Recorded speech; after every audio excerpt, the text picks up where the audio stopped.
But Paul says, I belong to Christ and I'm sent by Christ. The Bible tells us again in 1 Corinthians 6 that we've been bought at a price. We are not our own. And therefore, we belong to Christ. And he goes on to say, and because you're not your own, you need to offer yourselves in service to God. And this is the calling that Paul had, belonging to Christ and sent by Christ. And he says it's by the will of God. He's not a ladder climber. He's not clamoring and walking over other people to gain a position of an apostle.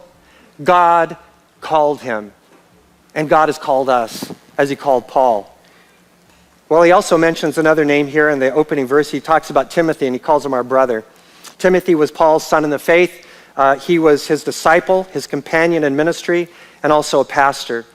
And, you know, I was having, Mike and Becky and I were having our family devotions yesterday morning. And we started in the book of 1 Timothy. And as we're going through this, Paul actually gives a clearer designation for Timothy. He says, my true son in the faith. Here he calls him his brother. And he's a younger man, but he calls him his true son in the faith. And I was really taken by that. We talked about it for about 10 minutes or so, and we're thinking about what does that mean to be a true son in the faith? What does that look like? And I can tell you what it looks like. It looks like Jesus. It looks like somebody that's pursuing Christ. It looks like somebody that is actually following the model of Paul in such a way that somebody else was infected with this passion for the kingdom of God. And Paul saw it working itself out and through the heart of Timothy. And he said, you're like my true son in the faith. You're like my brother from another mother. It's that whole same concept. You know, it's like we share everything in common. And why? Not because he was just following Paul, but because he was following Christ. And he calls him our brother.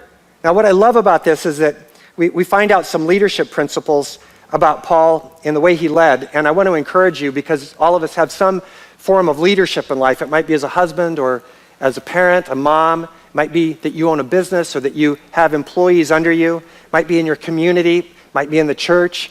But wherever it is, take note of the kind of leader that Paul was.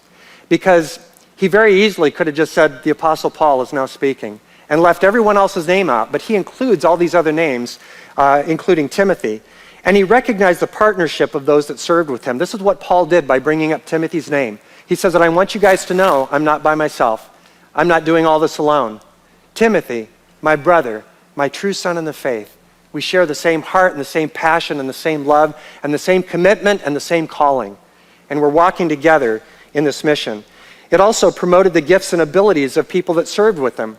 And that's what we need to do. We need to recognize people in our community, in our sphere of influence, and we need to do that publicly. And we need to find things that people are doing well and let people know around us. Wow, did you know this guy can do that? Did you know that they blessed me here? Did you hear about what they did over here? I call it holy gossip. Holy gossip. You know that's what this is right now, right? Can I tell you why? Does anybody not know what holy gossip is? First time you've heard holy gossip, raise your hand. Oh, quite a few of you. Okay, so you know what gossip is. That's saying potentially true things about somebody behind their back. Very damaging.